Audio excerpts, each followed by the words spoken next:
Tell me when you're, like, ready to go.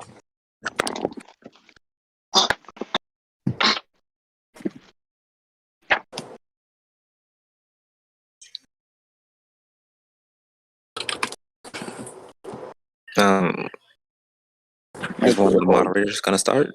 Hold, Yeah. I have to get my timer and stuff. I'm getting my timer and stuff ready. Oh, we're doing timers? I was just going to answer a question. Whatever. So we Sorry. don't. Okay, I'm going to say this right now before we start. Wait here. Sorry. I'm gonna rejoin using my computer. So I'm going to say this right now. Sorry if I stutter. I have a bad issue when I, like, speak.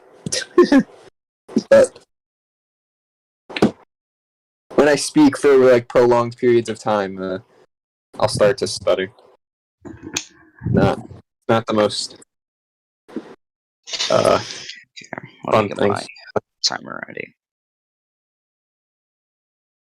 We have Trey Cranfield. We're blessed. Trey Cranfield. Oh my god. The king among kings. King. The king of the Senate. Former Vice President Trey Cranfield, like no other. Alrighty. Yo, Y'all ready? Trey Cranfield is pro-life and pro-choice? Damn. Oh, he's the ultimate. He's laissez-faire and command economy? Damn. Let's go, base Trey. I'm kidding. Yeah, and Alrighty. he's also moderate abortion. That's funny. Alrighty, are we ready to begin? Yeah. Mm-hmm. Alrighty, tell me when we're live. Okay, restart it so it doesn't appear like this. I don't know. Okay, we'll just start like this. Okay. Good evening. My name is Senator John House Richards from Colorado. I am joined by the Speaker of the House, Lucas Underwood, and we welcome you all here to the United States Superior Class 1 Senate debate. Our candidates here are Joey King, the second President of the United States, and former Senator Jamaal Jones from Ohio. Now, I will quickly go over the rules and we will follow introductions. Each candidate will have 3 minutes for their introductions, we'll have 2 minutes for responses, and 1 minute for 1 minute for rebuttals. And if you don't speak when you're supposed to speak, I will play an air raid alarm. Are we all clear on those rules? Mm-hmm. Yep, sounds good. Alrighty. I'll be flipping a coin to decide who goes first. Mr. Jones, heads or tails? The tails.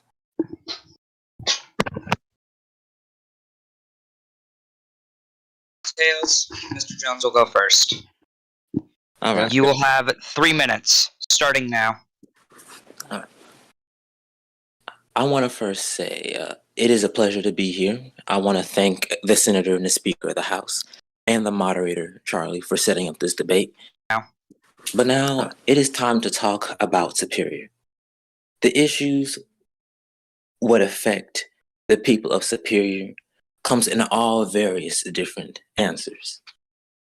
And one of those answers is, what are we going to do to ensure that we make sure that everyone has great affordable housing, that we have a more accessible healthcare, while also having a fair wage as a living wage? This is not just what I believe that should be implemented or represented within the stage of the Senate, but for what I want to do to represent the great people of the Superior is by standing with different sources of ideology, people from all different backgrounds, and coming together on what we can truly agree on. That is why, if I am elected, I will not see myself as a Democrat, but as a representative of Superior, where I will be working with either conservative or Republican parties, so we can actually settle ground and truly achieve greater progress. I believe that from my opponent's experience and from my experience, that we both have what it takes to represent the people of Superior. But it is about the grit. It is about the need. It is about the love. And it is about what we can truly do to put Superior forward. And one of my major plans is to work with President Everett Terry and to work with the Senate so we can prioritize our farmers, help them for where they need the help the most, and revolutionize our economy growth that puts farmers at the forefront. I believe that these are just one of the things needed, but as well as cutting taxes on the middle class as they has continuously set of a burden compared to the upper class. I believe that tax cuts and helping our farmers is what's needed to truly revamp our economy and set us back into the stage, just like us growing within the stock market. My entire message within this campaign is by ensuring that we all come together and that we do not stay divided. That is why my campaign will not be attacking this entire debate. We will be strictly on the policy because America doesn't want a bitter debate. What they want is That is actual time. solutions to their problems. Thank you. Okay, thank you. We will now go with Mr. King. Former President King, you have 3 minutes starting now. Thank you, Senator John Richards. Thank you, Speaker Lucas Underwood, and thank you, Jamaal Jones, and for having me at this debate. To the people of Superior, we are now in a crossroads where our economy is crumbling. We have seen the stock market take a huge dive over the last couple days, within the last week. This is a truly unfortunate scenario that we have put ourselves in. Our government needs change, and I'm here to bring that change. We need to protect our investments abroad. As we've seen, this administration, Everett Terry, has been very shaky on China. We need to maintain our presence in international relations.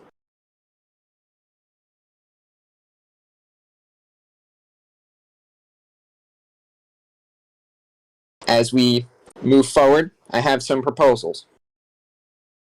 One of my main agenda is to help work on the industry of consuming food, the food industry.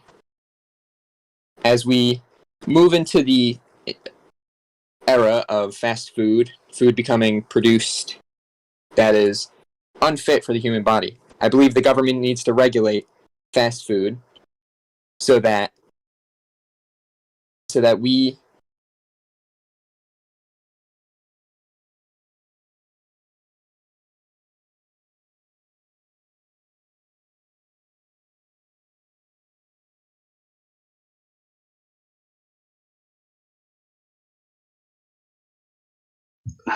It appears Mr. King someone's coming in his house, so we're gonna pause the time. He has 1 minute and 10 seconds left, but here he'll have to go. So we'll just pause the time. We have now gone to commercial. Dun, da, da, dun, dun, dun, da, da, da, da, dun, da, da, dun, dun, dun, da, This da, da. debate was sponsored by the government of Superior. Okay. This debate has officially been sponsored by McDonald's. Ba-da-ba-ba-ba. Boo! Shut up. This debate has been sponsored by Excuse Chick-fil-A. you. Who added rhythm? Oh. Okay.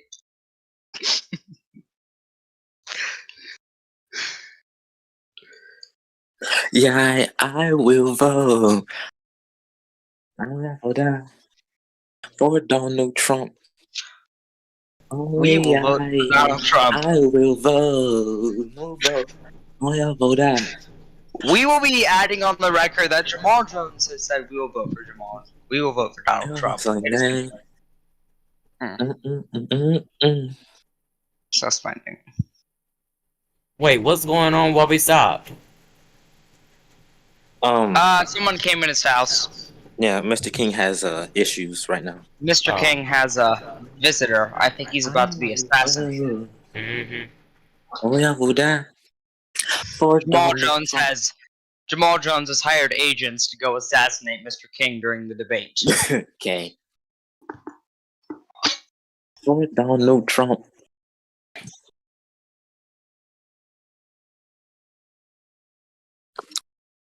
Mm-mm-mm.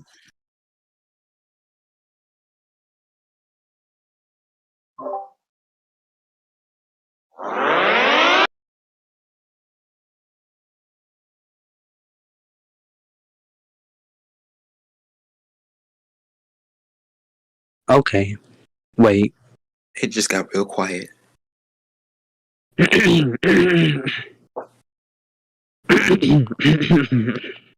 Excuse you. Superior has three choices: a patriot, a politician, a Oh my socialist. god. Who are you choosing this Friday? I'm James Reason, and I approve this message. Let's see another ad. Let's see another ad. Let's see another. Hi, I'm Michael Bloomberg, and I approve this message. Oh my God! Stop. Oh, Christ. Mute. Do it again, and you're sent to the audience. Mm. Okay. Here's another ad. Fighting China, fighting the.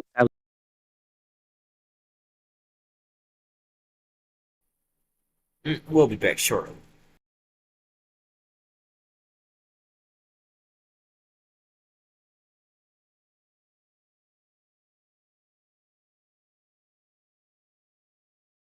Endorsing Mr. Reason for.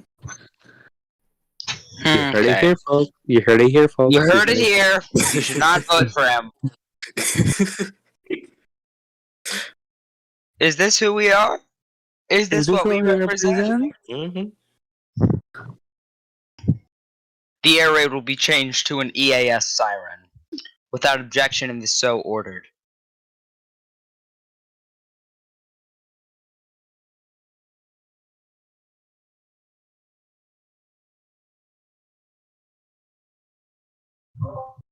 Well,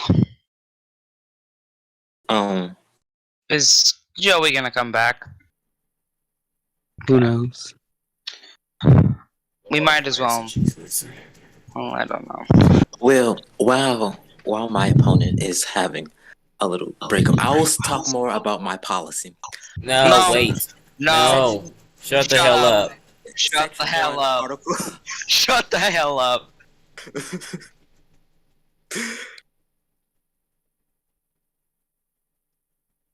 You only speak when spoken to. I know that's right. Okay, well then I'm Server speaking now muted. since I was Bye, spoken Richard. to. Server So, muted. Wait, was he sent back to audience? Okay, he's back. Charlie, you are a funny person, and I applaud you for that. You are a good admin. I know, right? I'm the best. Didn't Richards just say that Ben was the best, like, I don't know, 2-3 hours ago? It doesn't matter because he said it was me now, so that's the only thing that matters. Chow. It was actually a rigged election. Well, he lying.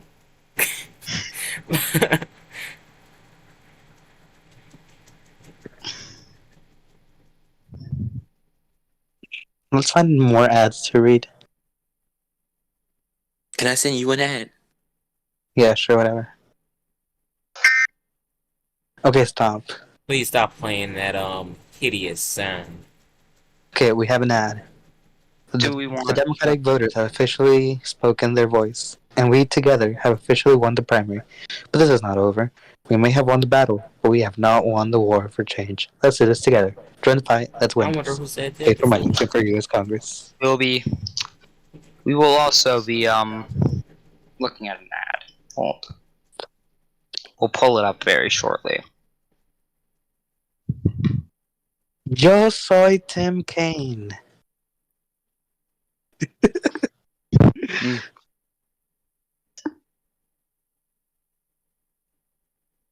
Let's see another ad. Y'all better come the fuck on. Y'all nobody got time for this shit. Where is the debate being held in? It's being held in Fresno. Whatever city No, is in that's Superior. Shoshone. I didn't know if Fresno was in Superior, Richards. I didn't know that. Detroit. It's Detroit. It's Detroit. No, Detroit. fuck Detroit. Do Minneapolis or something. That's in Superior, right? Yeah, it is. Okay, we have another ad. Do For Cleveland God, or for Cincinnati. country, for the battle of the soul of our nation, Jamaal Jones will be the voice of the voiceless in the great state of Superior. Brought to you by Kids for Republicans Pack.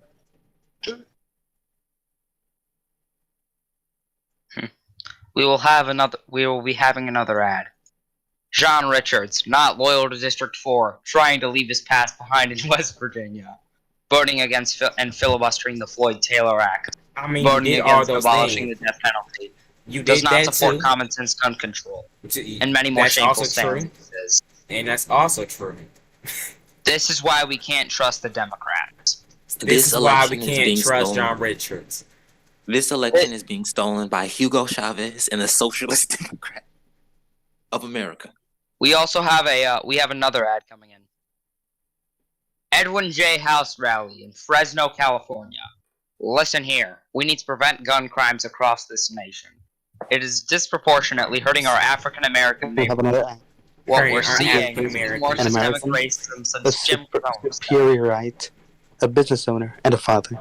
I'm running for re-election because we have a movement to make Superior great again, and I ain't stopping this early. Fighting for us, we the people.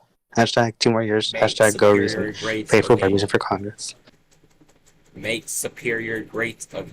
When was Superior ever great? Superior was never great. It is the worst. It's called Superior, yet it's not even superior. Quiet, you socialist. Breaking news coming on the air right now.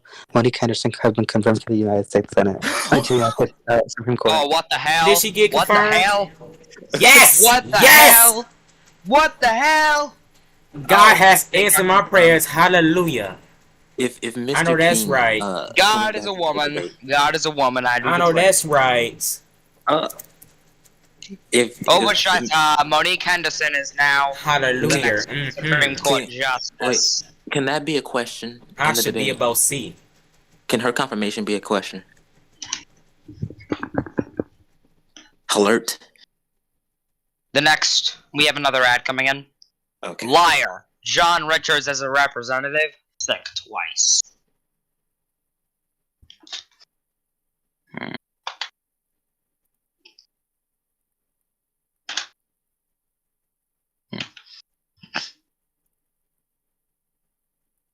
So, we'll ask a question now regarding the confirmation to Mr. Jones, since he's here.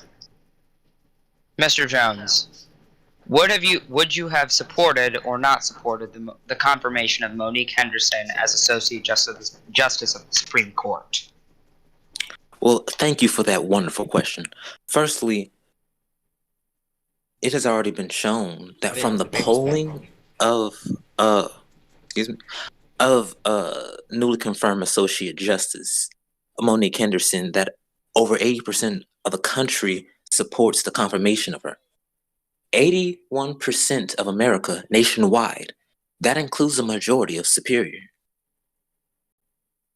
As I, myself, as a senator, was in that position, I would be proud to vote A on her confirmation. Any other questions? Why are you gay? That question should go to Charlie. Bitch, you Charlie. literally have had sex with a man. Don't even. Excuse me. I'm done. Nothing? No, Done. No, Done. The lies. This has been recorded. This is being Right. recorded. Bitch, This it is is being recorded. The lies. The radical BLM leftists clearly are trying to taint my campaign. Get a nasty radical BLM left. This MAGA is 2020, going MAGA into history 2020, build the wall. books. I still We can't will believe fight like hell. We will have trial by combat. We have And if 3 you do not homosexuals on stand the up to stage, this and that's a injustice- shame, quite frankly. Jamal If Jones, John if Richards, you do not and stand up Charlie. to this injustice, I will be in your backyard.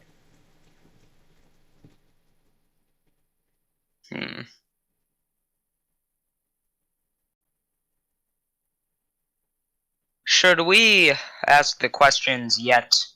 And then when Joey returns, we ask him the questions?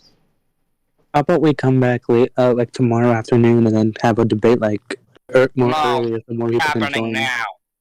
Shut up, Richard. No one fucking asks you. Richard Cheney. Oh. Cheney? How dare you insult Richard Cheney? He was just standing right there. No, And you just told him I said it like it was a question. I didn't mean it. Did you just tell him to fuck off? You know, this You is... know what, Hey. Hope? That's just offensive. That's You see, Jamaal listen, Jones will be not speaking for the next 3. This is a bunch of malarkey. Malarkey coming from your mouth. Listen here, fat. I'm not trying to. Did you just call him a fag? I said fat. That is. Oh, that I was is- about to say, because I I said, got listen that here, on the fans. record, honey. Oh my god. Can you stop Now- recording? What did you say to me? What did you say I to me? I mean, want you if to say Joey it will again, bring on the his ass the camera. fuck On the on, we can camera. get this shit the fuck over Okay, with. I'll say it again. Stop recording. No, I'll say it again. It Cut again. the cameras, True Booker. The hell? Cut the cameras. Another ad incoming. I am not Charlie. Vote for Bernie. Allegedly. Vote for Bernie. Okay. This is another ad. Homosexuality is a sin. Vote Republican. I have another. There is no Republican in the race. That's the point. That is the point. That is a point. Okay. All right. Ooh, bless you. Sorry. Damn. Oh I my hope you didn't God. sneeze up half of your lung. I probably did We because do not. We do not. my chest hurts now, so Ooh, ooh. I might have Rona again. Who got Rona? We have You another don't- ad incoming. I actually support the Constitution. Vote Seb for Speaker of the House. Period. Oh, wait, vote for who? Speaker of the House said. Seb. Okay, Oh. new ad. Calling people you don't agree with socialist is overdone. It also tells us that your mind is not in the current times and in the 1960s when you were scared everything was communist. James isn't planning to advance. He's planning to go backwards and make a far-right nationalism seem normal. We don't need more regression and ending progress in Congress. Gun reform has been repealed by the Supreme Court. We don't need more of the same thing that hasn't worked. I'm voting William Cohen because I would rather have him than a conservative trash-talking change because he thinks it's socialism. Paid for by the Advance PAC, whatever the fuck. Electric chair. When will they learn? When will they learn? Papi chulo.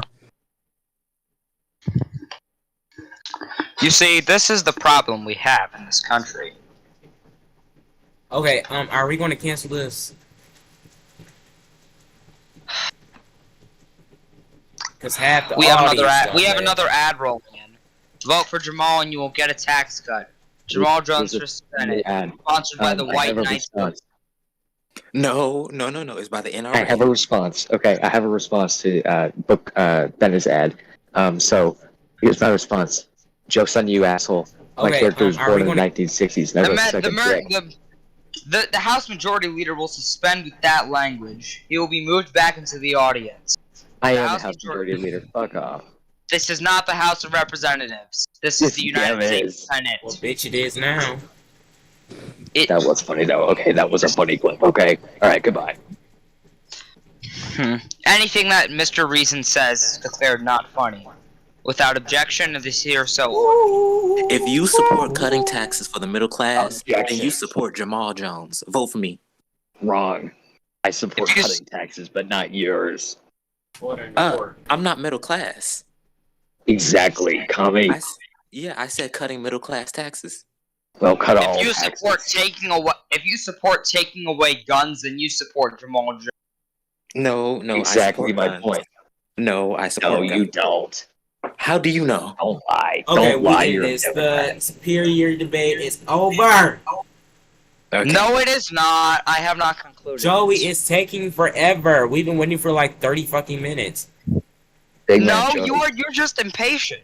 You are just impatient, Bitch, Mr. Richard, shut the Joey. fuck up. Damn. Mr. Joey is Miguel. actually being assassinated. Speaker. Watch your profanity, okay? Jamal, Oh, yeah, you can shut you're the a fuck moderator up of too. this debate. As a matter How of dare fact, you use Jamal, that go level? eat Richard's ass and then jump off of a fucking cliff and then How dare you Just address do- a just do the whole moderator of thing. this debate like that? How Bitch, dare I'm you a address moderator the too. Senator of the United States Senate like that? How are the First two off, moderators debating more Richard, than the actual you- candidates? Because off, one of the candidates are not they're barely even here. First off, candidates have something called lives. And Unpreparedness. How about The I ghetto-ness. have a timer going, and if it goes on for about 5 more minutes, then I will call This debate debate over. is supposed to be ending in like literally 5 minutes, and we've been waiting for No, Joey it for like was 30 not. minutes. No, it was Yes, not. it is. Bitch, we started this Wait, fucking wait. debate at like 10. Okay, look. It was How about technically- this? It How about technically this? started at 10:10, but okay. How Okay, about, well, bitch, if how 5 about we minutes, just it have still a be 30 timer? I minutes. have returned tremendously. Thank All God. right. Back. Okay, Thank you, let's get Underwood. this thing back on the road. Mr. King, he was actually going to cancel you. Okay. I Brief. was. Okay. We will now James begin. Okay. Can I say I'm James Somebody Woods, ping an American. everybody who was Superior. here. Okay, everybody shut up. You Order. shut up. No, Order. commie. Let's go. United- You live in Colorado This Springs. debate will Come have on. order. This debate will have order. You live in Okay. Colorado Springs. I don't take orders from The you. debate will have order. Mr. Reason will suspend. Okay. Now, we will Yes. begin. Okay, we will move on to questioning. I will restate the I rule. was gonna finish my statement, but whatever. Well, the time's Huh? up for that, honey. There's a minute 37 seconds. I'll give you 30 seconds. Come on, give me the last minute. No, 30 seconds. Starting now. The fast food industry is slowly killing Americans. We need to regulate the food produced, make sure that it's quality. I believe that this is an issue we need to tackle. For low-income Americans, fast food is a means of life. I've seen Americans struggle with financially and being able to put food on the table. Fast food has been proven as a benefit, but we need to make sure that the food that the American people are consuming are not a detriment to their body. We have seen total deregulation hurt our people before, but it's time to make sure that food industry corporations are held accountable. Time. Okay. Now, Mr. Underwood will start asking the first questions, but I will restate the rules. You'll have 2 minutes for responses and 1 minute for rebuttals. Mr. You Underwood, are speak. doing the times, right? Yep, I have a timer up right now. Okay. And if they do not speak when spoken to, the This- EAS alarm will play. Okay, this Mr. first question will go Underwood? to Mr. King. These are going to be very basic questions. First off, do you think that the Second Amendment should be repealed? No, because our founding fathers were pretty wise when they put it in, because people need to be able to have the right to bear arms to protect themselves. But it comes with government regulation. We cannot allow people who should not be owning guns being able to own guns. So, I believe that it shouldn't be removed, but we need to make a system that allows the government to be able to regulate people owning guns, because I do believe it's a right that anybody should be able to own a gun, but we need to make sure that the people that shouldn't be owning a gun shouldn't have access to them. And because of your response, do you think that there should be any new gun restrictions to deal with what many might put it as an epidemic of mass shootings? Just during the Season 7 presidential election, I don't know if you're aware, there was a mass shooting at a Pennsylvania polling center. So do you think that there should be any new gun restrictions? Like I said, yes, we need to try and get these shootings down to zero. It is not right that the American people need to live in fear of every day that they're going to be shot. But I believe that it is right that every person should be able to own a gun, but it needs to be regulated. The government needs to step in and protect the American people. And Mr. Jones, your response? Oh, well, I want to thank you for the question. And as someone myself, I was born in Tulsa, Oklahoma. There, there's Here a we lot of go. guns there. And okay, excuse me. And a lot of my family members are actually owners of many firearms. I, for myself, even have a firearm too. I believe in the right to bear arms. I'm not against the Second Amendment. And for the response of the shooting that happened in Pittsburgh, Pennsylvania, Virgil, I just really want to say, thoughts and prayers are just not enough. We need action. And what we need is government action against mentally ill people who have guns. People who are mentally ill, who have the thought of murdering someone else with the use of that firearm clearly shows that they do not need that gun. I believe well-trained individuals who has a gun license should own a gun. And I believe that it is their constitutional and protected right for it. But also, there's another way to step in to ensure that we have the safety of every other individual who doesn't have guns. And I believe that's the best response we can have to represent the great people of Superior in the Senate. Now I'll move back to Mr. King. So based on your response with the previous question that I asked, do you agree with the Supreme Court's ruling, basically striking the hold on, let me go to what's the assault weapons ban? Do you support their reasoning for striking the assault weapons ban? I believe that certain assault weapons. I honestly I don't agree with it, because we can't allow people to own guns that have the capacity to murder children and innocent people in seconds. I understand people owning guns that don't have that ability to, as a means to protect themselves, a means for sport. That's fine, but we cannot allow Americans to own guns that are that have the ability to kill innocent people in mere seconds. It's just unethical. I don't support the Supreme Court case that strikes that down. I really think that we need to come back and fight for it harder, because it's just unethical, and the common sense is just not there. I understand people want to own guns that have that capacity for sport, or I guess as a means to protect themselves, but it's just the common sense isn't there. We shouldn't allow it. That's all. Thank you for the question. Update: we'll be using a Ring doorbell for the timer sound. Mr. Jones, what would you like to respond to his response or rebuttal in any kind of way? Oh, no. Okay, well, then we will move on. Considering the recent events that has happened and has occurred between China, Taiwan, and the United States, if things go the other route, which will most likely get military forces involved, would you support a preemptive strike on China in order as a way to limit their supply lines or to limit their response to potentially invade Taiwan as part of an attempt to better its capabilities to potentially invade Taiwan like they did Hong Kong? This question will first go to Mr. Jones. All right, I want to thank you for that question.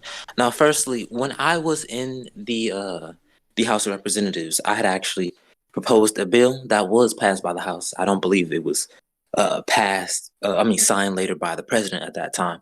But for what it was set to do, it was to increase military peacekeepers in nations like Hong Kong, Singapore, and of course, Taiwan.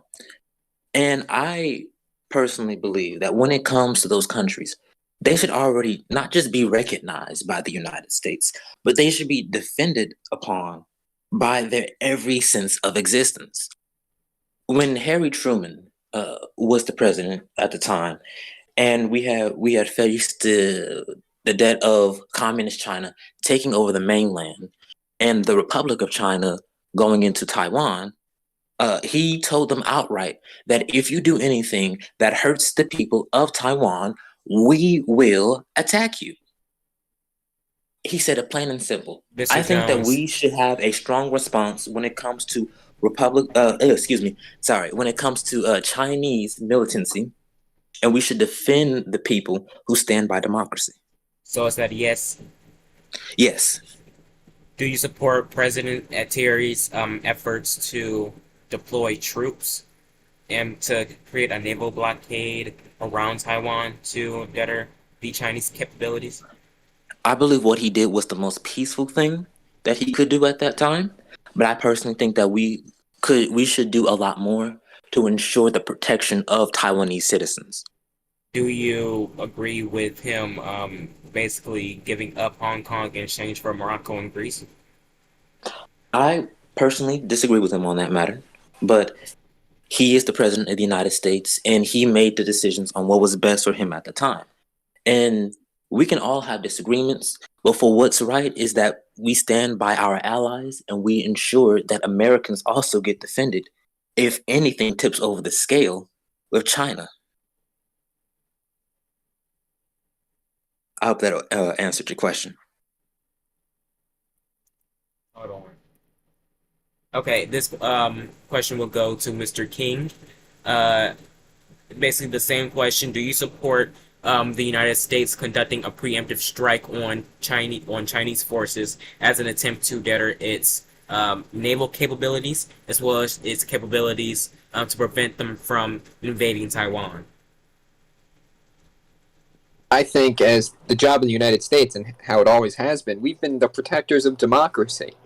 We cannot allow China to walk all over us like that. Even though it was to protect other areas and American interests, we cannot allow China, who is a one-party state that is authoritarian, to crumble other democracies in its area. It's unethical.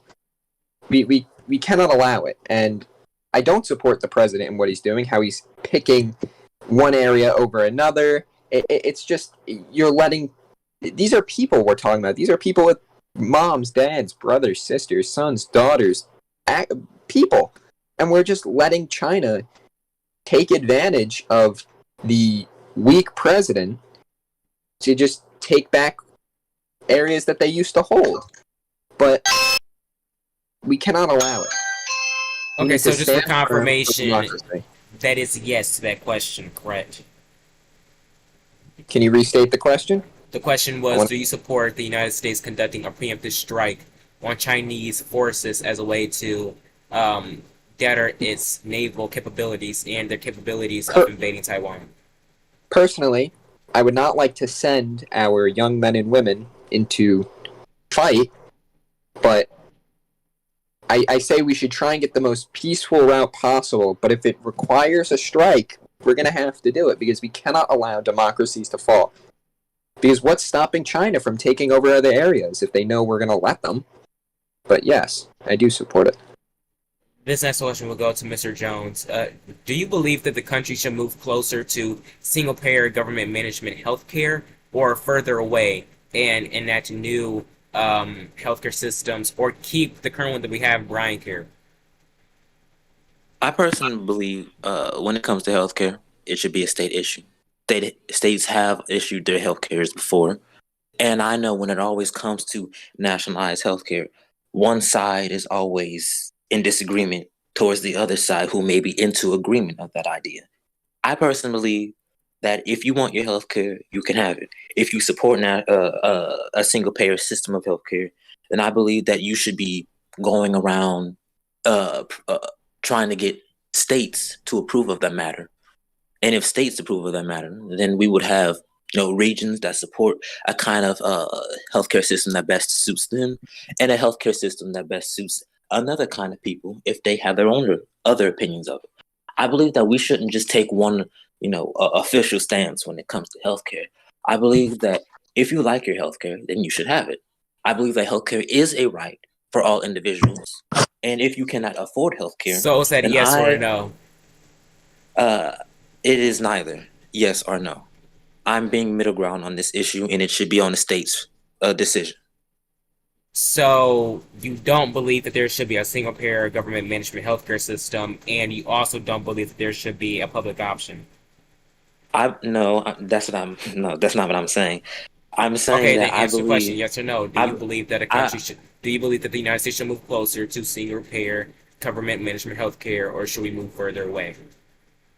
I believe that we should have an op. Well, I do believe in a public option, yes, but I also believe that whatever the public agrees for, of whatever Then they why want in their didn't you say healthcare, further away? huh? Why didn't you say further away? Further away because that's not what the majority of the American public supports. So why didn't That's you why I say said yes further away? But I also believe that the state should have a voice in this opinion. because I think everyone having different divided voices coming together on what's right for them is the best way that we can cooperate and come to an understanding of what kind of healthcare that we can have. Thankfully, we have 4 provinces, and 4 different provinces can choose whatever kind of healthcare plan that they want. They have done it before. Thank you for your response, Mr. Jones. Now moving on to Mr. King. I will repeat the question. Do you believe that the United States should move closer to a single payer government management healthcare system, or do you believe that we should move further away? First of all, healthcare is the right to live should be guaranteed by the government, but it varies on different areas and how it should work. But there should be a public option for people that can't necessarily afford privatized healthcare. But if you enjoy or if you like what you have now, that shouldn't be taken away from you. But I feel like there should be a public option that is left up to the states, therefore it can be decided on by each area specifically. But it should be decided up by the states so that people who need it more can be funded more. It's really a states' rights issue, But I do believe that a public option should be available for people that can't afford it, because we're discussing the right to live, and every American should have the right to be able to live however they want. But this all comes down to the Declaration of Independence: life, liberty, and pursuit of happiness. We need to be able to protect life. So yeah, that's I think further there should away. be a public option. So further away. Hmm? So further away from a single payer government management healthcare system. I think there should be both a public option, which is for people that cannot afford it, that cannot afford privatized healthcare. But if people that can and they want to stay on that, they should be allowed to. It should be up to the people to decide. But there should not be a single management under the federal government. I don't think that should be the federal government's priority, or should be the federal government's So job. what you're saying is that the country should move closer to a public option system, like Brian Care. I would assume so. Okay. Moving on to the next question. I think it comes down to the states. The states should decide what is best for their people, not the federal government assuming it as a whole. This question will go to Mr. Jones. Who do you believe benefits most from tax cuts? The middle class or rich and corporate interest? I should ask some fucking. I personally believe that we have had disproportionate tax rates in which the rich actually coddle more towards tax cuts than the middle class and the working class have been. I personally believe that we should rechange our entire tax system in which we cut taxes for the middle class and for the lower class. They have been paying the most in taxes compared to the wealthy that should be paying their fair share. I believe that the regular citizen who is working 9 to 5 on a job, probably even 2 jobs, trying to put food on the table for their children, and they're also facing medical debt, student debt, may that be, and also heavy taxes. I believe that we should cut property taxes, and I believe that we should also cut taxes to the middle class and to the lower class. I believe that these are the best ways of tax cuts in which we can revamp our entire economic plan to revamp our economy, especially when it comes to the stock market. Mm-hmm. Mr. King. Yes. Oh Lord. Who do you believe benefits most from tax cuts? The middle class or rich and corporate interests? So with tax cuts, I believe they can be a benefit to all people, but I feel like the government has mainly favored rich corporations. But I believe we need to do something that benefits the people. I think we need to cut taxes for the employers of America. We need to make sure that the employers of America aren't sacrificing jobs to pay the government. We need to make sure that people that want to be able to get jobs so they can provide food for themselves and their families, they should be able to get them. So I believe taxes should be cut for people that work the night, like former Senator Jamaal Jones said. I think we need to cut taxes for the 9 to 5 people, but I also think we need to cut taxes for the employer, because at the end of the day, if taxes are going up on employers, they're going to cut people's jobs so they can pay for it, and that's not what we should be focusing on. We need to cut taxes for the employers so that they're able to hire more people. And when more people are hired, more people have jobs, and then it all comes back around, because when more people have jobs, they're able to pay income taxes and taxes that end up going back to the government. So I think it's a trickle down system, but we need to make sure that it's not just staying at the top. We need to make sure that it effectively goes down the chain and helps everyone. Any rebuttal? No rebuttal for me. Okay, I was going to ask a question, but I'll let Richards go since he want to be a fucking crying bitch. Is that on the record? It's recorded. Yes, It's it recorded. is. Yes. Oh well. Okay. So, I'd just like to ask that. Okay. So, carbon emissions are a massive problem in today's society, which cause many problems in today's society, like the greenhouse effect. So, I'd just like to ask, what is your policy on trying to deal with carbon emissions, and what would be your plan on becoming carbon neutral?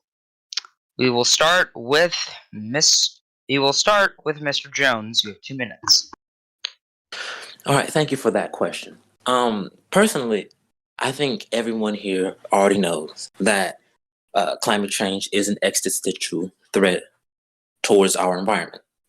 Now, for that, I believe that the best way that we can have a carbon neutral society is by first setting up a plan for those who are working in coal mining jobs, a job line that has been decreasing since the 1920s. They should be granted a chance to, once they turn away from coal mines, that they should be given a job in where they have a fair wage, in which they are using, what they've learned from coal mining to work alternatively on energy sources that help our planet. I believe that that is one of the best ways that we can not just push for a greener United States, but also increase jobs without, hurting anyone in the process. I'm sorry. I'm sorry, but I have to interrupt just for 1 second. Uh, I really do need to ask this question, and then y'all can go back to what y'all talking about, and then I'll leave. But do y'all support what the future Associate Justice Monique Henderson did to legalize sex work? I'll let Mr. King answer this first. Well, legalizing sex work it is a form of work. So I do think that we should not restrict it. I think we need to let Monique. We need to praise Monique for what she's done, because these people deserve to work however they want to provide food for their families. I think what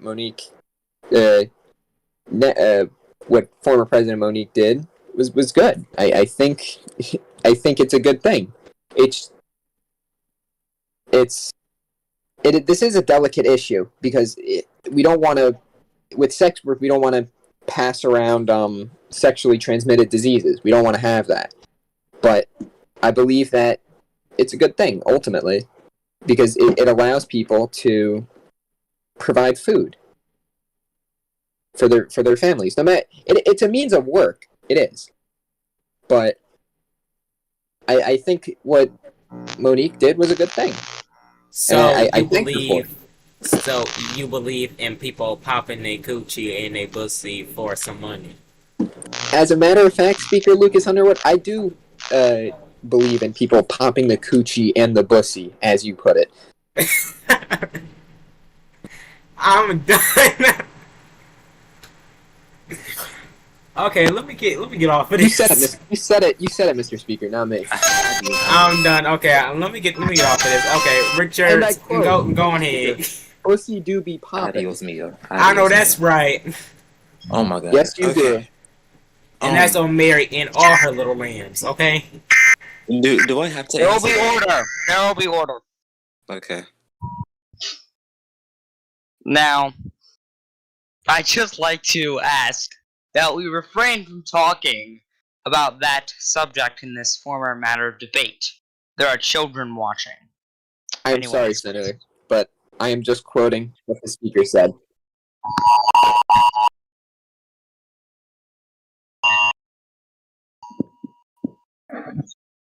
I will not have this debate go into absolute anarchy.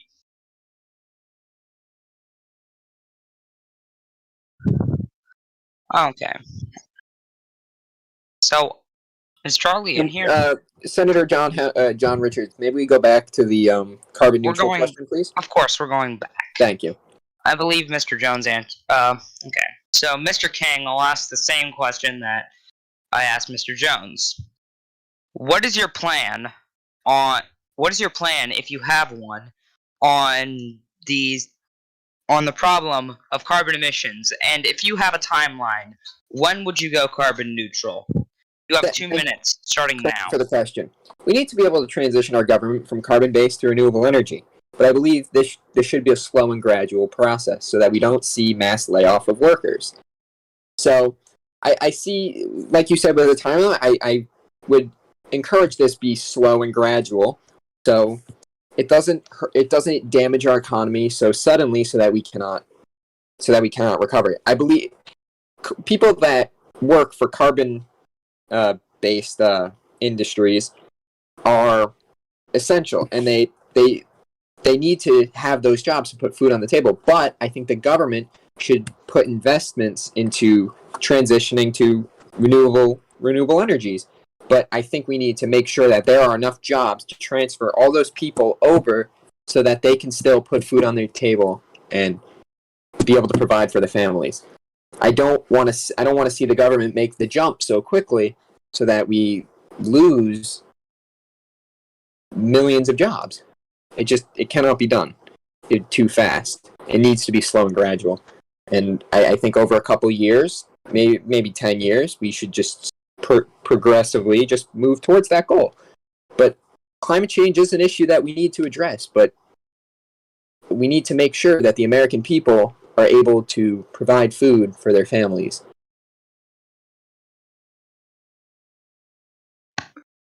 Do you yield your time? I yield. Okay. We'll now be opening to responses. Mr. Jones, Mr. King, do you have responses to each other's arguments? I'll take that as a no. Millions of jobs. We'll now be moving on to another topic of energy. Too fast. So nuclear energy has been on. And I think over a couple years, maybe 10 years, we should just progressively just move towards that goal. But climate change is an issue that we need to address, but we need to make sure that the American people are able to provide food for their families.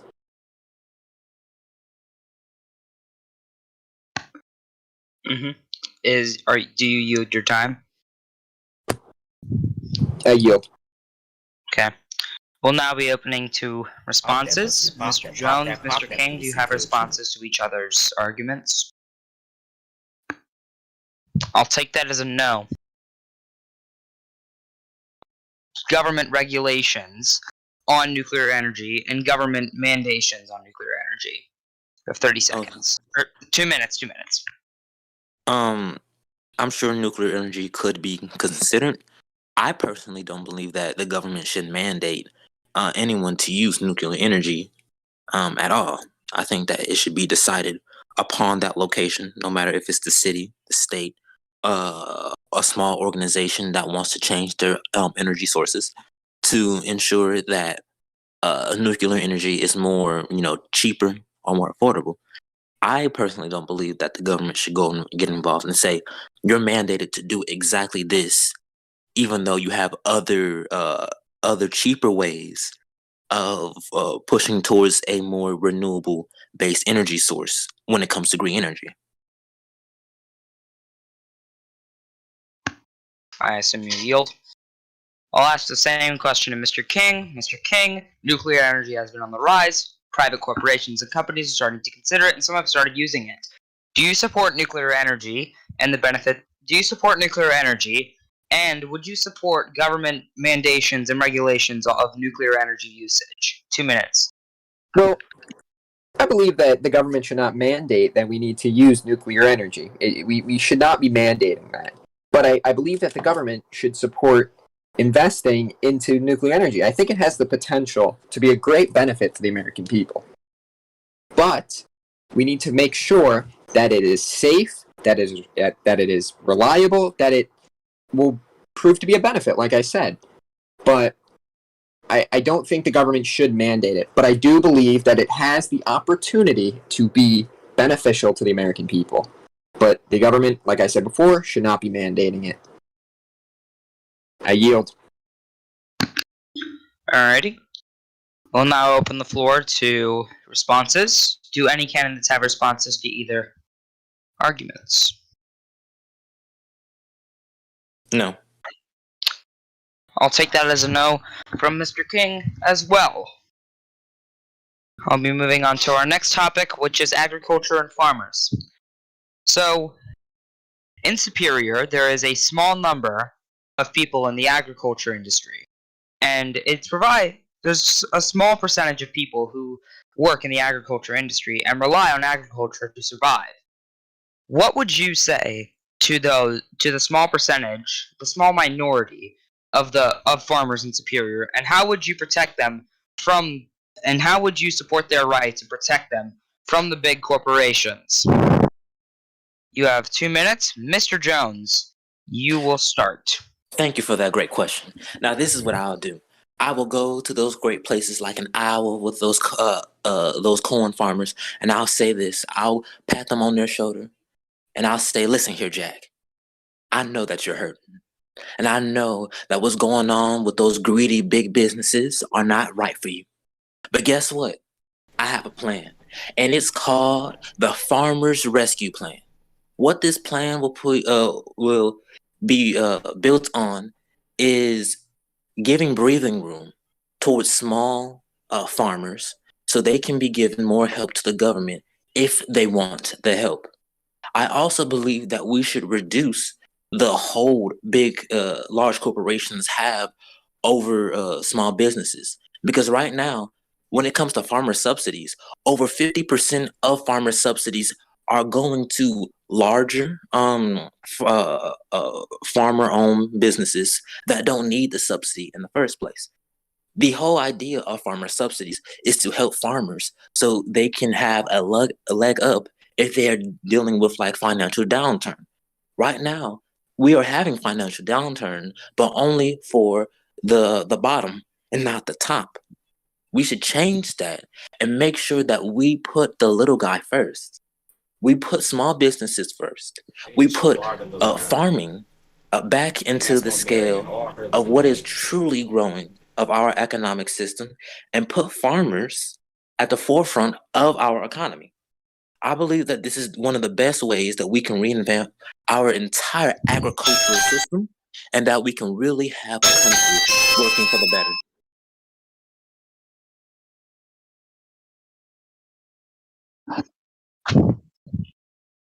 We'll be doing audience questions after our main segments. So we'll stay in stage right now, but then we'll move to general since or questions. Now, Mr. King, I'll ask you the same question. There is a small percentage, a minority of farmers in the agriculture industry across Superior. How would you support, protect, and defend those farmers who are sometimes threatened by the higher corporations and industries? How would you support those? See- How would you support Jack? Thank you for this tremendous question. When I was president of the United States, I actually signed a bill called the Freedom for Farmers Act. And the act was to ensure economic freedom for all farmers within the United States. It costed around $8 billion annually, and it removed many regulations for farmers so that they were able to prosper. And it also established an insurance program that covered the cost. It covered the cost of damaged goods such as crops, seeds, landscape, house, animals, and anything else approved and amended in the bill. But the program, actually, the insurance program, covered 40% of the payment for seeds, landscapes, and animals. The insurance program for the house and farm, it covered 60% of house or farm damage. So I believe that this bill that I signed actually worked for the people, and it helped give a leg up to the small minority of farmers that are struggling. And I believe that there's much more work to be done, but I believe that we need to sort of regulate these corporations so that they aren't overtaking small independent farmers. But one of the few bills I actually signed during my tenure as president actually helped the farmers. So I've been standing by them since day one. But thank you for this question, and it really needed to be addressed. Mr. Jones, Mr. King, do you have responses or rebuttals to any of the arguments posed? I have a response, not really a rebuttal. You have 1 minute. Okay, thank you. When it comes to farmers, especially when it comes to the idea of deregulating some systems, it may be okay, on a short term, but on a long term, it starts to be more disproportionate, and disproportionate in a way in which more of the wealthy farm owners start to benefit more from that deregulation than for those small farmers in the first place. Now, I was there. Well, I personally wasn't there when the bill was signed, but when that bill was signed, I know that it made some great changes towards it. But now it has been over a year since that bill has happened, and we have gone through a lot of presidents who have made their own economic changes, what has both been good and bad. And that later has not, that as that bill did help them get a leg being up, good. we are now facing with a greater catastrophe Underwood for for season 8, y'all. farmers. So I want to thank you for that bill. But for what we need to do is set a new plan for farmers that is even bolder than it is before. I would like to respond to that, if I may. You have 1 minute, Mr. King. See, what former Senator Jamaal Jones fails to understand, that this program actually removed regulations not for corporations. It actually removed environmental regulations for small farms. It actually helped them so that, because corporations have the ability to be able to pay off and be able to set up things that are able to just get around regulations set by the government. But small farmers do not have such a luxury. So this was actually able to take away regulations that normally corporations are able to get around, but for small farmers they can't. So this actually not only ensured damaged crops, this bill actually helped out and got small farmers around regulations that normally they wouldn't have been able to, or wouldn't have been able to do as well with these regulations. So saying that this bill was a failure or didn't help the farmers at all, it's ensuring them, it's helping them get around and being able to ultimately make more money and to be more profitable. This bill is what it's supposed to do. It's the Freedom for Farmers Act. I would like to make a question for that. You have Mr. 1 minute. Thank you. Mr. Former President, I never said it was a disaster. I still congratulated you for the bill. And as you do describe the bill a lot more, I would actually like to ask you to send me a copy of that bill once this debate is over, so I can closely look into it. And if I did make any mistakes, and in which you have clearly concisely described the bill about, I would like to read the bill and have a better understanding of it. Because as we are politicians here, well, I try to be a public servant. I think that it's best that we always, come around from our mistakes and try to be better people around it. But when it comes to the issue of farmers, I always believe that we should always put farmers first, no matter what way possible.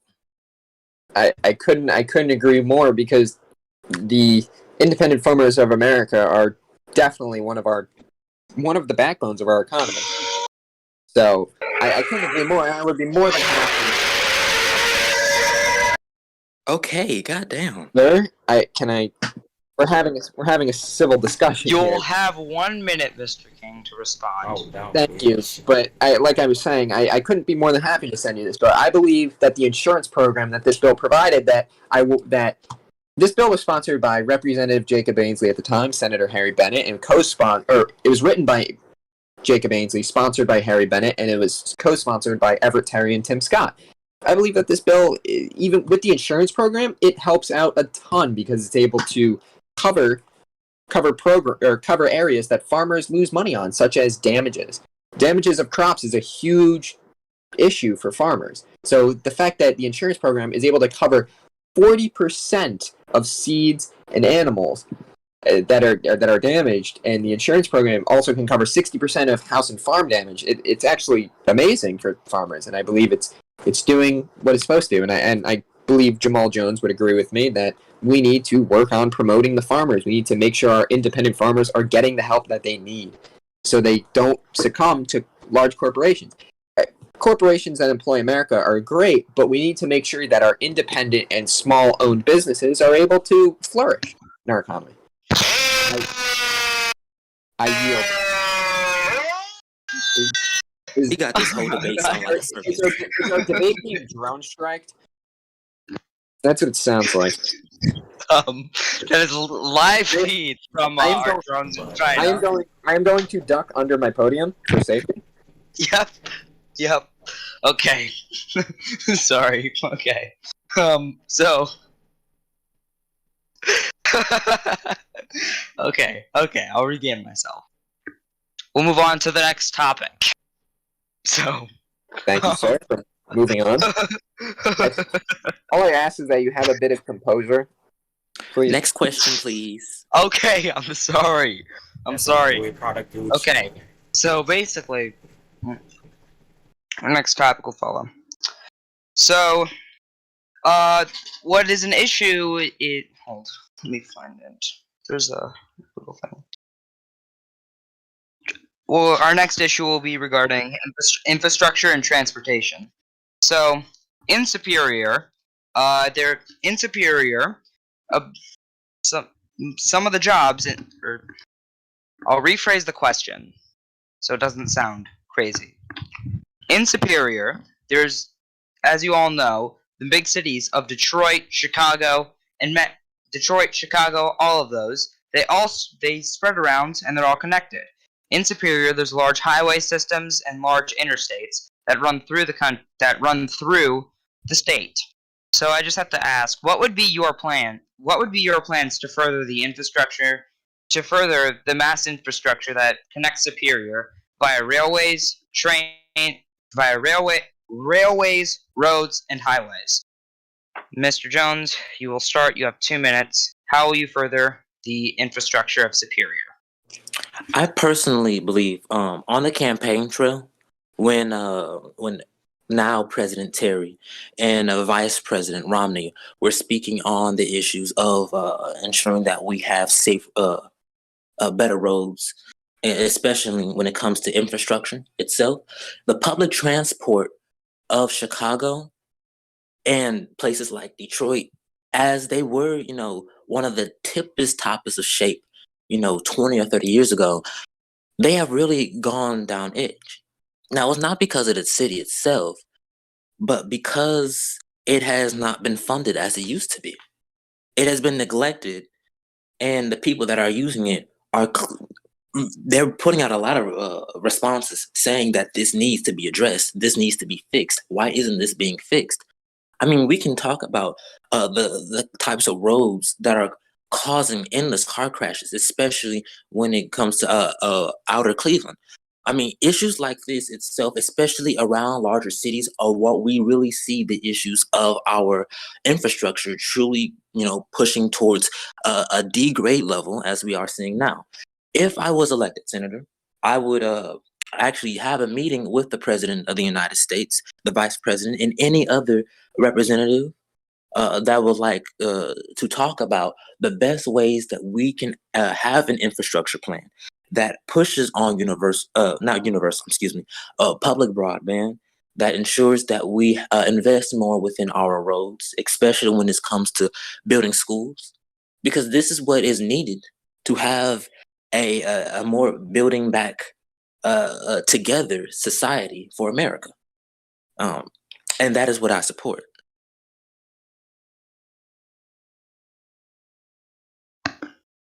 You yield your time. Alrighty. Mr. King, the same question will fall to you. How do you plan to further the infrastructure in Superior? You have 2 minutes. So, I may be a conservative, but I believe in putting our people to work. I believe that infrastructure is a great way and the means of putting our people to work. And actually, one of the ways we can help recover our economy.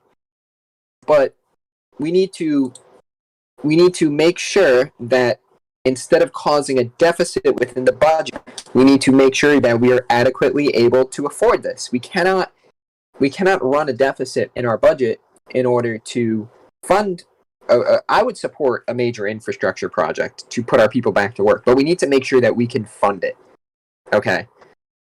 I believe that we need to build more highways, more roads. We need to maintain our infrastructure throughout the United States. But we need to do it in a way that doesn't hurt our economy or run us a deficit on the budget. When I was president, one of the things I wanted to accomplish, I wanted to make sure that we had a balanced budget right off the start. When I was under President House, he had no concept of how to do a budget. It was scary.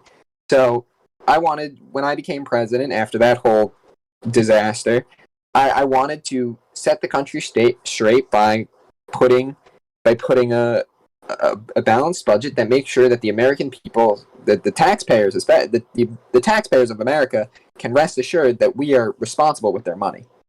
But I believe that infrastructure is a great way. Infrastructure projects are a great way of improving our country, not only by projects, but I believe that we need to make sure that we can afford it as well. But I believe it is a great way for improving jobs or job growth within the country, to better put it. Sir, I'm not going to play it multiple times. Your horn is a bit rambunctious, if I may. It's to mark the time, but okay. Do we have any responses, rebuttals, anything?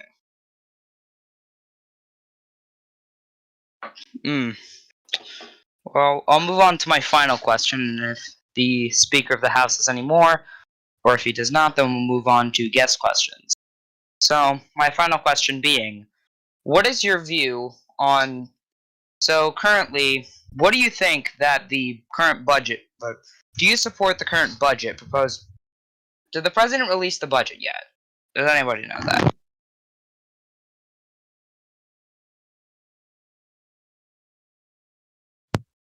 Something different. Does the interviewer not know his own questions? Hold on. I'll ask a different question. Do you support the joint resolution passed by Congress? Do you support the joint resolution that was passed by Congress and signed by the President recently? Do you support the joint resolution and the action that it takes? Mr. King, you will have 2 minutes starting now.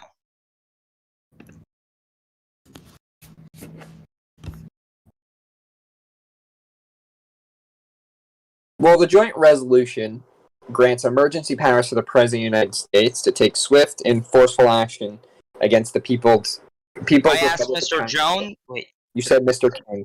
Sorry. Oh, apology. It grants the president emergency powers to use against China. I believe that the president, see, unlike the first president, President House, he actually did it legally, but I won't get into that. But should we retaliate against China? Yes, but we need to do it in a means that doesn't hurt or doesn't put our young men and women in the armed services at risk. We need to make sure that we avoid war at all costs. But we need to also maintain a firm hold on democracy. We need to make sure that we are able to support the republics around the world. We have done this since the Cold War against Soviet Russia. How can we do both, man? How can we support military and all Excuse that? me, there will be order. There will be order. There will be order. There will be order. The gentleman will restrain himself. I'll order your Mr. mom to King. my house. Mr. King, continue. We need to go more in economic. We need to make sure that the entire world is going down hard on China. We need to make sure that we have powerful economic sanctions on them. We need to make sure that we can send China a message that we aren't afraid to back down, or we won't back down. We did that, but we need to make sure that we don't put our young men and women at risk. I believe that it's time to make sure that we can send a powerful message without putting our young men and women at risk. Dude, can you choose a less interrupting ringtone? You can use the normal alarm sound. You don't have to use fucking fire trucks, dude. He has to. I'm using all my resources. I was prepared for this debate. Okay. That's not a very good use of your resources. I'll be asking the question, then we'll move on to your question. Thank you very much. Mr. Jones, do you support the resolution made by Congress, and do you support the action that it dictates on China? You have 2 minutes, starting now. I'll give you the simplest of the simplest answers. Yes. as you I don't should. want to be rude, but elaborate. May I rebut that? Mr. King, you would. I'm sure everyone would love a rebuttal. You're gonna rebut a yes? No, yes. You oversimplified it. I'm not sure if you read into the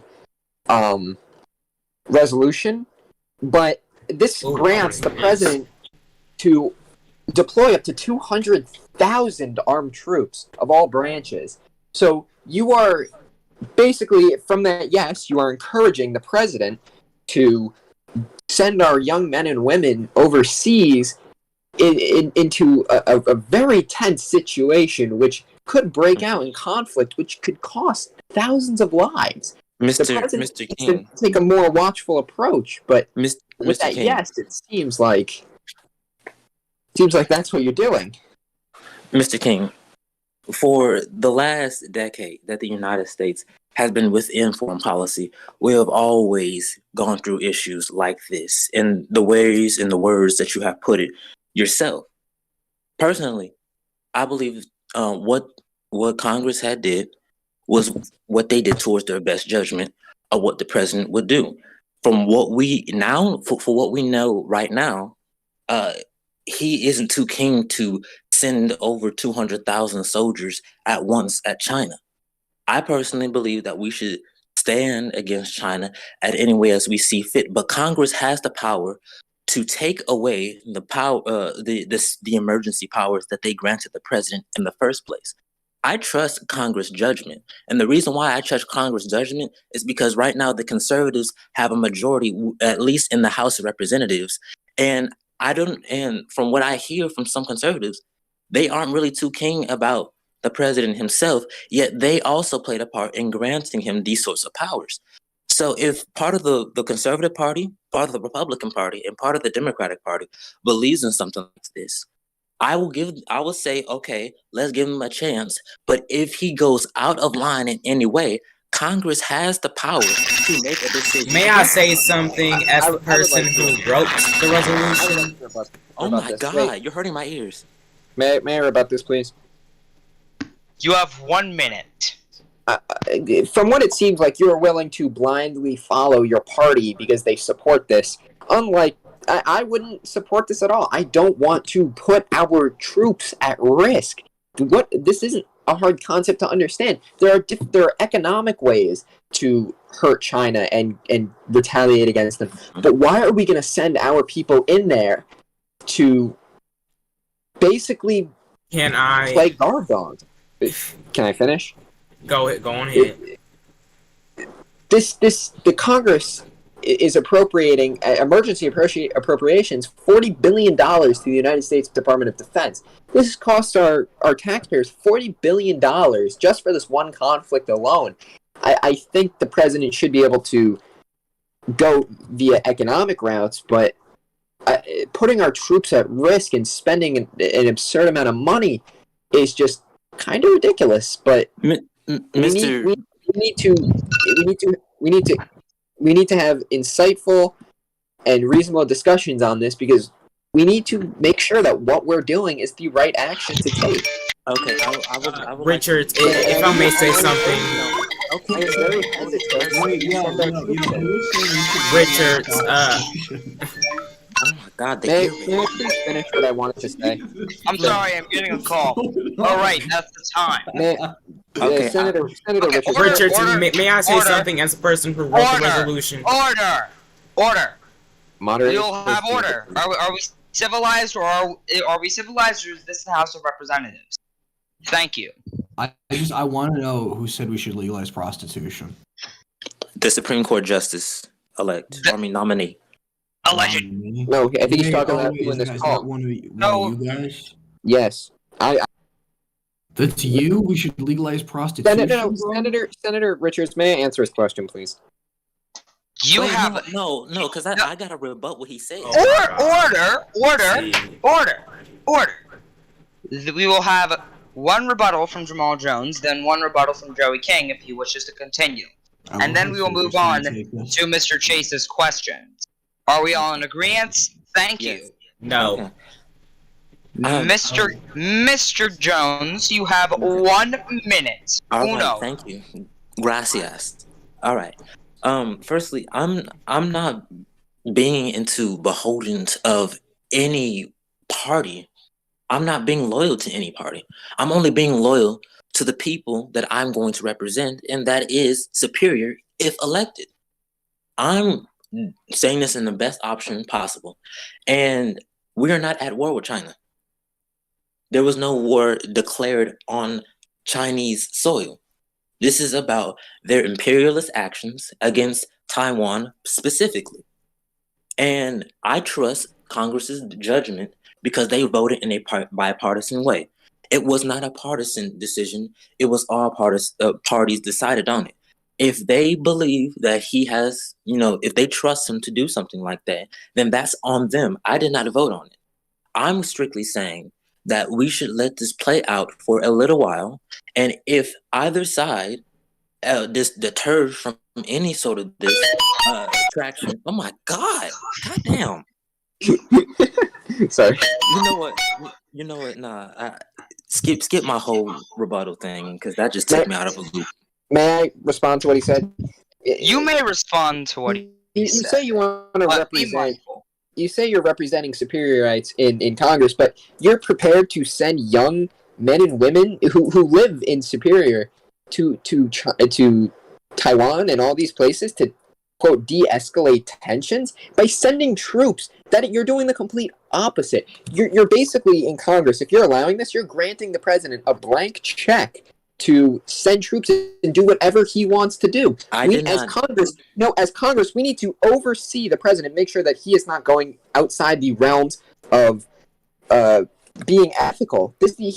By sending troops in, we're putting Americans at risk. I know their duty is to protect and serve, but we need to do our damn jobs to make sure that we're not putting them at risk and possibly starting a whole other conflict. Why should the U.S. be put into another conflict? We need to open negotiations, and instead of sending troops in, we need to make sure that we are not putting our country and our interests abroad at risk. Because when you're sending troops in, you're escalating conflict, and you're jeopardizing other countries around China by escalating that conflict, who are U.S. allies and South Korea. So, that is all I have to say. I yield. Stephen will be given time to speak. No, this is a reminder. This is a debate hosted by me and Lucas.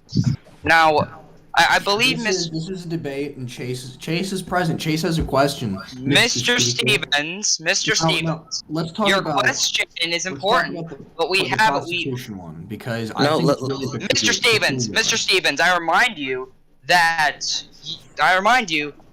you are simply invited to speak up on the stage, Mr. and Moderator, we can take that privilege away. Mr. Moderator, So he's been waiting. Please restrain yourself, and we will call on you when you are allowed to ask your question. Yeah, when is that? Thank that? you. You said I'd be able to. When is that? Mr. Underwood, I believe you had something to say because you're the one who wrote the resolution. Yes, I do. Mr. Underwood, you will have 1 minute to address this, and then if we feel fit, and if we feel that this requires more time, we can debate more on it. Okay. 1 minute. Yeah. First off, I believe Mr. King has it all wrong. First off, before you were joined DES, and you knew nothing about the Chinese situation, this all started when the president had a phone call with the Chinese president, and the Chinese government threatened to recall about, I think it was 10 to 15% of our debt. This all happened because of the Chinese helping the Algerians in invading Morocco and the Chinese taking over the Greece government. None of this has anything to do with none of this has anything to do with your opinions that we did not negotiate with China. We sat down with China for almost 2 to 3 days trying to negotiate with them because we didn't want to start another conflict with them. We didn't want to take military action to make sure that they are being cooperative and that they are sending their troops out of Morocco and Greece and also Hong Kong as well. The fact of the matter is that we have negotiated with China. And there are people like you and Mr. Jones, no offense, that unfortunately was not in the room to negotiate with China and don't know the full details. Stop with spot. Listen here, you little dumb bitch. I'm done. Okay, you know what? Stop it, like. No, but just stop playing with me. I need to make it clear that your time is up. And I gave you 1 minute, and 1 minute was enough. Don't you? I don't care. I do not care. Don't you be playing them sounds in this debate. That's one thing you ain't gonna do. Okay. Can Mr. Stevens finally speak? Mr. Stevens, thank you for waiting for so long. Yes. You may ask Mr. Underwood said. I would like. Mr. Stevens may ask his question. Order. Yeah. Mr. Stevens may ask his question. All right, thank you very much. Thank you for having me. Okay, so something that really caught my eye in the middle of this debacle was Mr. Joey King. You said something about. You said a lot of things. You said something about popping your bussy. Very, very, very interesting. Very unprofessional. No, I was quoting. Nobody want to hear that. But you're talking about legalizing prostitution. All right. So why? Like, as you said, you were a Supreme Court justice nominee. Monique Henderson, is that who you're referencing? You said something about wanting to legalize prostitution. Okay. Prostitution can be a form of work. If these Americans are wait, stop. Can I answer your question? Okay, we'll have order. Yeah. Pull myself up. Go ahead. It can be a form of work, and if these Americans are willing to pay taxes on their work, like income tax, such other taxes, I don't see it as an issue. Why don't we legalize meth? No, it comes to be an issue when we're enabling the transmission of sexually transmitted diseases. So If we, like just because I don't see it. I don't see it as an issue. Like just because it's more tax revenue. That means like yeah, sure, you can go fuck people for money. That's not moral. Why do you clean? It's sir, not. Okay, I am okay, done. please refrain from using that language. Sir, may I Continue. ask, why is it an issue for you? 36% of prostitutes in Colorado reported being beaten by their buyers. 62% in San Francisco, which is where the majority of prostitution occurs. 62% reported being beaten by their customers. How could you support something that puts young women in positions where they can get hurt? I don't think that's good. And I mean, as a Supreme Court justice nominee, Well, why it also comes down, why are we sending our troops order. into hostile areas? We need to take action and legal action against the people that are beating them. We need to take action against these people. Okay, order. If the gentlemen may restrain themselves, there will be order. May I respond to what he's saying, sir? Yes, you have 1 minute, but I do remind everyone. This is a recorded debate. There are children watching from their homes, most likely with their parents, and we should remain in that etiquette. So, please, what we should be taking. Please remain vigilant. We should be taking legal action against the people that are doing such crimes and hurting other people. Why are we taking action and banning prostitution against? Why are we banning it for women that are using it to make money? Women or men that are using it to make money. Why are we hurting especially those on people OnlyFans instead of going after the people that are doing the crimes? We're going after the people that are using it to make money and provide for themselves. I get what you're saying. Here, I have a question, real quick. How old are you? How old are you? I am 45. Jesus Christ! That's a whole lie. A whole ass lie. Here's the thing. No. Oh, reason can back up my claim about the Chinese. I have to pick my next words. So, like, how old are you? Why? What are you going at? Like, it's such a simple question. Like, are you 14, prostitution 15, should be 16, 17, 18? 17. Yeah. You're 17. Yeah. Okay. Have you ever been laid before? Like, has that ever happened? Of course, quite tremendously, all the time. That is such a bunch of bullshit. Okay, that kind of explains it then. Yes. I mean, you're talking about just punishing these guys that beat the prostitutes after, but we're putting them in the situation where they can get beat anyways. I mean, it's traumatic. These young women. I mean, no, but Order. Young women that retired from the porn industry, they suffer trauma and psychological abuse far greater than any other profession. There are coal miners who are better psychologically than some porn stars. We shouldn't be encouraging and allow young women to go down that degenerate. I'm not encouraging. Order.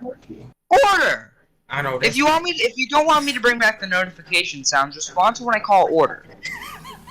Okay. Okay. Does wait a second? Does Mr. Stevens have a question for me, or what's his question? Mr. Jones, he can ask whatever he wants. I would like to ask Jamaal Jones. Do you support it? Do I? Yeah. For my Christian faith, I do not. That's a whole ass lie. Based? Wait. Are you lying, or do you actually? No. I've been here a little longer than before, but no. Personally, I put faith on the matter of prostitution. But if that's what you want to do with your body, I cannot make you not stop it. Well, we definitely can't legalize and encourage it. I mean, if officers see prostitutes, they should arrest them. They should discourage the behavior and fine it. What happened to the belief of letting people do what they want? If they want to do it, we need to be taking legal action against the people that are doing it. People are ultimately gonna do what they want anyway. If anything, I would. If anything, it still happens, but we no. If anything, I would like. By that extent, let's legalize methamphetamine and heroin. Order. That we trade the Chinese for fentanyl. Just love it because they can do what they want with their bodies, right? Even if it's killing them, it doesn't matter. No. Okay, what we need to do is maybe I would propose a bill that protects prostitution, that allows proper enforcement of people that are doing these crimes, like you're saying. We need to make it shouldn't be banning it. You need to regulate it. You need to monitor its I know No. that a Oh my prostitute's God. probably going to be the only way that you're ever able to get laid, and I understand how that's kind of your whole argument here. But I want to let you know that it's not good for young women. They kill themselves at a higher percentage. It's dangerous. They get beat, and overall they're just But John. let me say Jesus something. Christ. You all John, can you Sean, stop? Like, shut up when I call order? We're trying to have a Thank you. discussion. Yes, Well, but I I'm know. refraining the discussion because it's going in nowhere. If No, you want to I'm have Somebody a let the vice discussion, take it to president get up DM, on here. because it is not concerned. Order. This discussion does not concern the Superior Senate race, does it? It Does does, it concern because the Superior prostitution Senate happens in the race? cities of Detroit, which is in Superior, sir. This is Okay, actually but here's a the issue thing. that You affects can the people of the understand. state. You can understand. You can understand, and you can say that you want to take legal action. But this debate, this current argument that's going on, is taking too much time out of what should have been a fast, quick debate. So I'm going to shut this section down. Can Mr. I say Stevens, one? do you No, have may I any? say one last? Mr. Stevens, do you have any questions Yes, for Mr. Mr. Jones? Richardson. What's up? What's up, dude? Do you have any questions for Jamaal Jones? For Jamal Jones. I don't know. I haven't really like heard him make any points yet. I mean, what's your first thing you're gonna do whenever you get in office? Like, what's your first big task? Well, my first big task is that I want to create a farmer's bill. I believe, well, firstly, my family themselves, they have a big farmer background because I was first born in the South before I moved up north. I believe that we should help out the little guy, then to, cater to more big businesses, but also create a plan which will be, substantial to growing the economy and doesn't increase our deficit. That's good. I like that. I mean, a lot of those farmers are smaller businesses, and we need to make a lot more of a agriculture industry in the United States more domestic. How would you like help out stuff? I guess to aid like those farmers, like loans. Would you give them tax breaks? I mean, Okay, would you levy a lower corporate tax rate on some of those smaller businesses? Okay, yes. So I had settled. I had, explained more of it, like a few minutes ago, but I called it the farmers.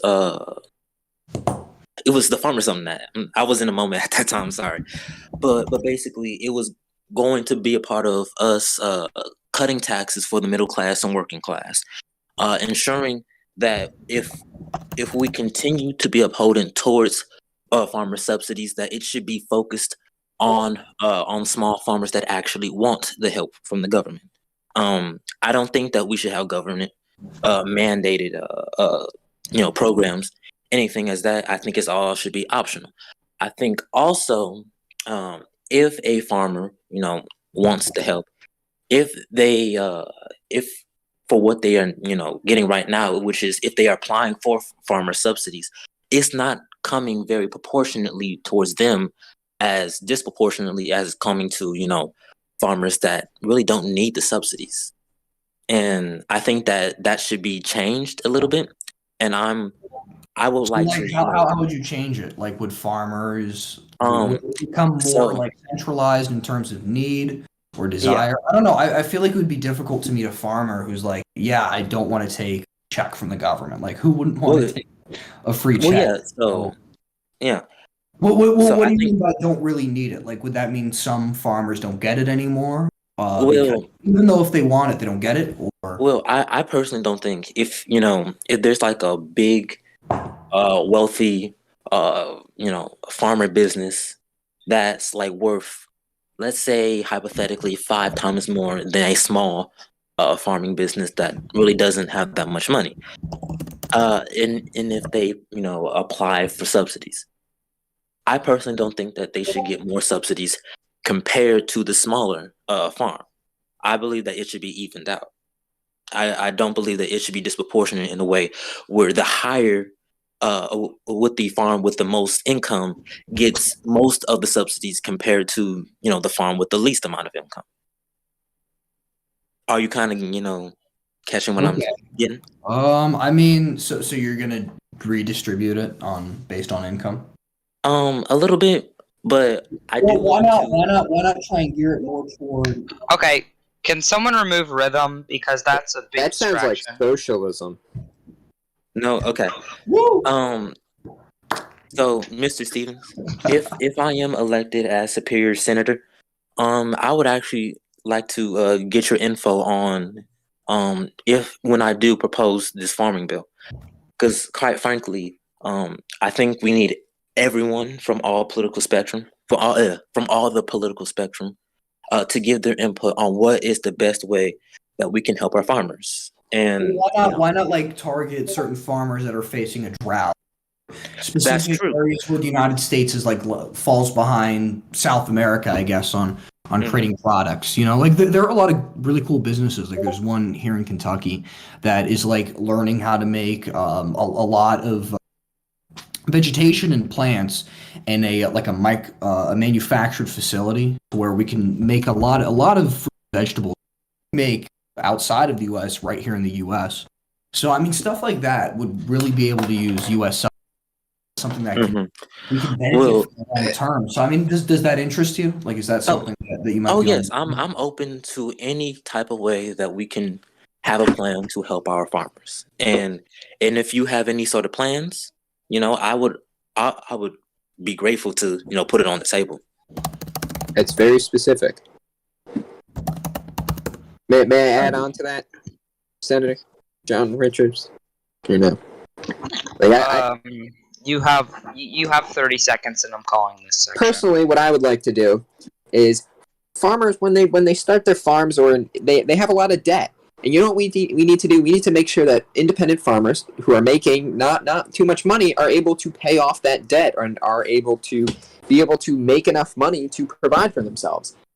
Debt is to buy new equipment, to be able to even like own their farm, to be able to pay their taxes. We need to make sure that our farmers are able to produce these crops while not being strained financially by debt, taxes, or regulations. We need to make sure that our farmers are able to produce and do their jobs without being strained financially. I believe that with farmers needing to buy new equipment and putting themselves in debt, we need to make sure that they don't get into too much debt that they ultimately end up being screwed. We need to watch closely and be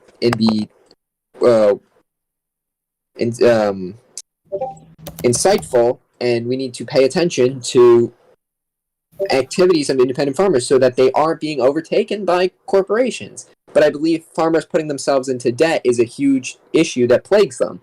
We need to make sure that they don't, and if they are, we need to make sure that we can get them out of it so that they can be able to do what they need to do, and instead of losing independent farms like that.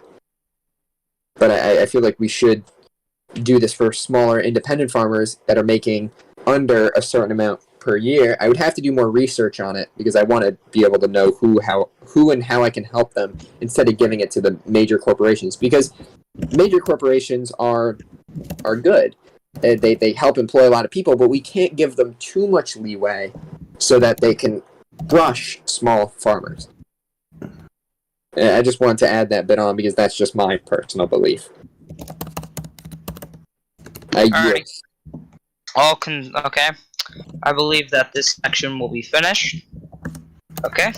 I believe now we can move to our closing statements and we can conclude this debate. Then we can ask the general audience who won, and then the moderators of this debate will make a decision on who. Now, we will start with closing statements. Mr. Jones, you have 2 minutes for a closing statement. We will follow with Mr. King. So, 2 minutes, Mr. Jones. I want to thank everyone who's on the stage, the moderators, the listeners, everyone here, for granting me the opportunity to speak and to debate my opponent.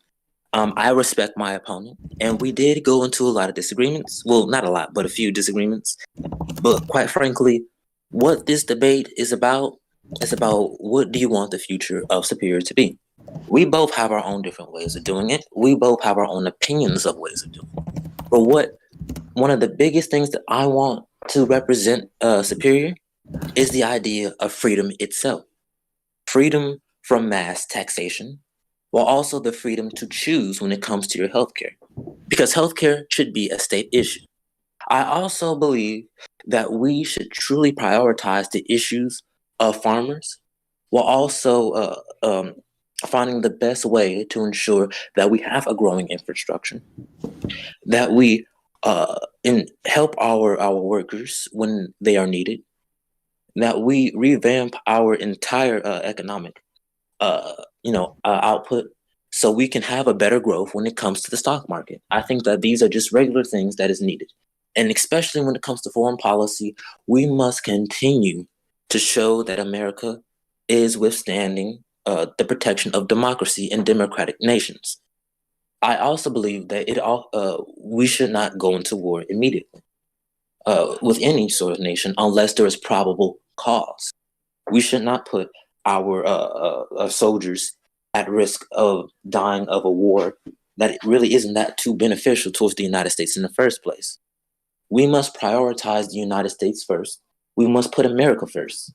But we must also care about what happens in the United States time. before we push further into what happens all across the other world. I thank you. Mr. King, you have 2 minutes. Well, if I'm elected to this, not even if I'm elected, even after, even if I lose, I'm here to work for the people of Superior, and I am dedicated to working for them.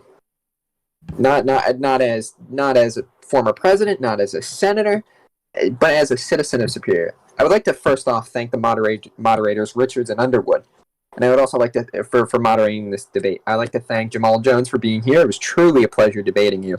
I'd like to thank Mr. Stevens for asking such great questions, and I sent him a DM saying I would like to discuss the prostitution question later at a much later date. But we need to have a plan. We need to make sure that America can come back. Me and former Senator Jamaal Jones have our disagreements, but one of the things that really bugged me is when he said yes, an oversimplified yes, to authorizing a blank check to the President of the United States. We cannot afford to do that. The China situation is definitely a sticky one, but we need to make sure that we are staying vigilant and proactive while not putting our young men and women at risk. If we know that we can take on a conflict with China, then I think we should do it. But right now, there's too much uncertainty to authorize the President of the United States to be able to use $40 billion of taxpayer revenue and send up to 200,000 troops in. My plan for the farmers is we need to get them out of debt. We need to make sure that they are not they do not have the government on their back. We need to make sure that the farmers are able to prosper by cutting regulations, by alleviating debt, by the Farmers Act insurance programs. I would like to thank everyone again for coming out and watching the debate, but it was truly a pleasure being here, and I hope you all have a great day, and may God bless America. Okay. Well, we've heard our candidates, we've heard their arguments, we have heard the debates, we've heard the questions, and it's up for you to it's time to end this debate. So, if the audience could stay after, I end this debate. Order. So the debate is now over. Ooh, Lord have mercy. But I just like to ask the audience members if you could type in general chat who you think won this debate.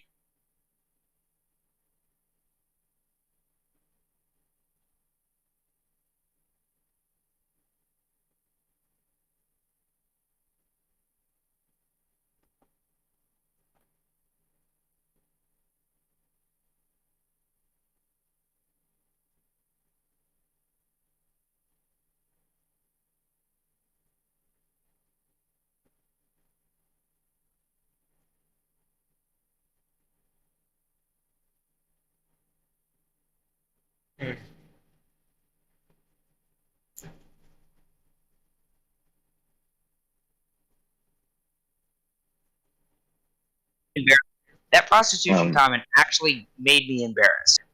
Joey,